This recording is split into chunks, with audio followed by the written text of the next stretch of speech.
So thank you to the candidates for the first round. We're going to open the floor to questions in a moment, but we begin with one question from the podium to each candidate. And we'll go in reverse order from the first round.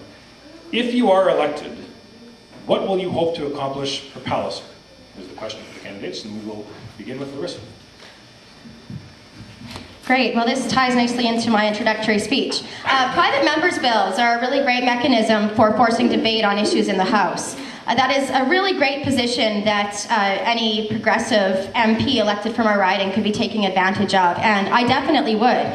Proportional representation doesn't need a referendum to happen. It needs legislation to be introduced. Similarly to how a legislated ban against nuclear waste needs legislation introduced to make sure it doesn't come to our province, private members' bills can force discussion in the House and definitely show how our elected members feel about an issue. And that is one thing that I could offer the citizens of Palliser, a progressive voice, a voice that understands the political system, understands how to develop and implement policy, and a voice that is willing to listen to the issues that constituents are facing, the needs that constituents have, and to listen to what my constituents want, even over party lines, because in a democracy, the people are in charge. Thanks.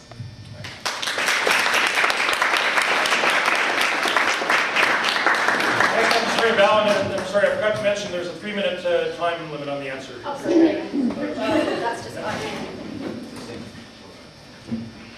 We're on the same question, Mark? Yes. If you are elected, what will you hope to accomplish for Palliser? Thank you for the question, and let me share with you some of the things that we've been managing to do for Palliser in the past 2.5 years. We have generated for this riding $26 million in different projects, including the project we see just out on the highway, the overpass with the #1 highway and the Boughen. We've negotiated $17.5 million for the plant out of Belle Plaine that employs a lot of people from Regina and from Moose Jaw.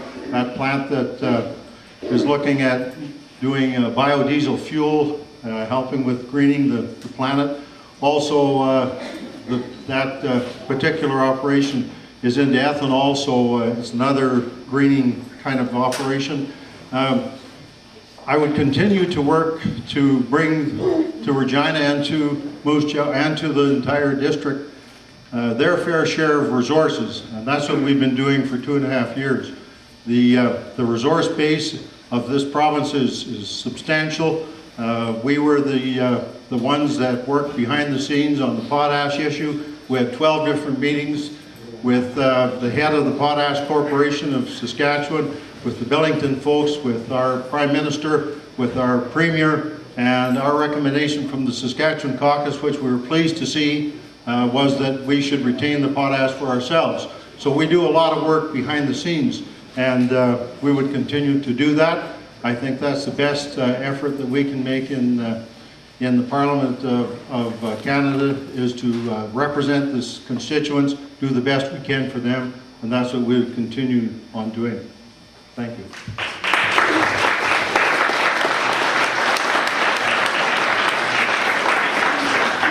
Well, I think when we're talking about what we're going to do for Palliser, we should look at what Mr. Boughen, you talked some about your record. Myself, I am going to be outspoken as your Member of Parliament. I'm going to be a representative for people here in Cathedral who are dealing with increased rents and cost of living. I'm going to be a representative who puts forth issues pertaining to greenhouse gases and global warming. On a private member's basis, I'm committed to reintroducing the Climate Change Accountability Act. I'm committed to doubling your CPP for all the seniors out here who are struggling with fixed incomes. But as I said, when you're going to be an advocate for your constituents, you have to speak up for them in the House of Commons. And I don't believe the back rooms are the way to get things done. And I think it's instructive to note that in the last sitting of the House of Commons, Ray, 299 MPs had spoken more words in the House of Commons than you did. 299. You're Only 9 spoke less than you did, and that includes Stéphane Dion, who was not in the House of Commons for most of that time. So it's important, if you're talking about speaking up on the issues that are pertaining to your constituents, that you do so in the House of Commons, because that's what you get paid to do. So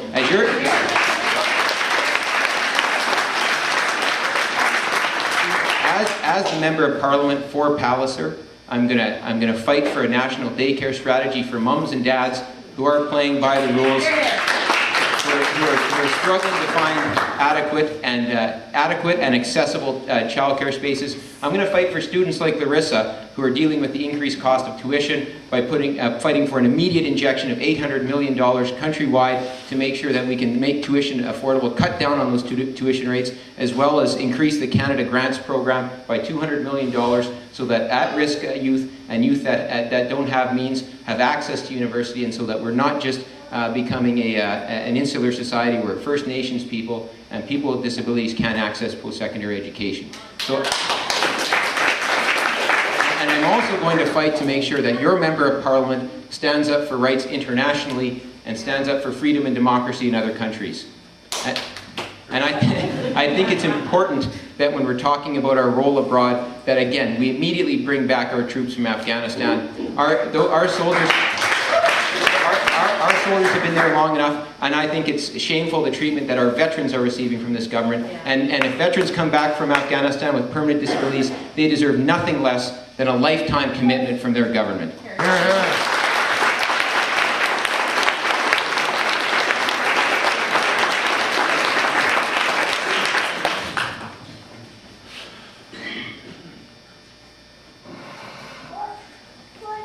Definitely what Palliser needs is something I'm prepared to provide, and that's a voice, a very loud voice.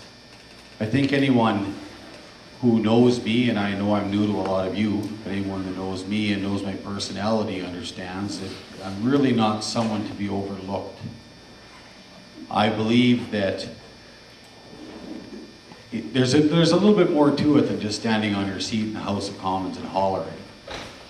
We sit there roughly a quarter to a third of the time.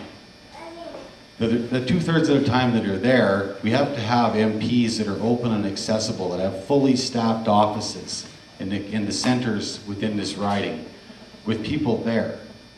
Not phone calls where we leave a message or I'll get back to you. Now, I'm not going to guarantee you I'm going to be sitting there answering the phone, although strangely I've been doing that a lot in my campaign office, but I guess it's good practice for it. I believe Palliser needs a strong, clear voice, and I don't think we have that right now. And I'm not going to get on the tangent of who is and who isn't. But the simple fact of the matter is the current government only takes action after the most expensive polling machine in Canadian government history dictates that they have to take action. That's what happened with PCS. That's what happened. You can tell me about backroom deals all you want. The fact of the matter is the train was coming and they were standing on the track, so they changed their mind at 11:59. They made commitments and they made promises in the last couple of elections when they ended up with 1 point with 12 and then 13 seats in the House of Commons, and they've taken people for granted here. There's folks in this room that are fairly involved in the Liberal Party, understanding that I've been involved for a long time myself. Even through this election, I have opinions on things that are very strong, and many of those opinions I share with my friends and my neighbors, and they're cultivated from my life experience as well as what I see my children will have to deal with as they move forward here. I believe we have to get this government back on a firm financial footing. It's just math. It's just history. You can Google it. That's a Liberal government. I know a lot of folks here might not agree 100% with that, but it's a simple fact. Balanced budgets, the ability to pay for those programs that are important. That's what I stand for. That's my voice. It's to do with, like I say, with family care and learning passports for students, secure retirement options. Perhaps not doubling, but definitely providing better vehicles that are tied with the Canada Pension Plan, which is a proven plan to provide for retirement options for folks that are coming up.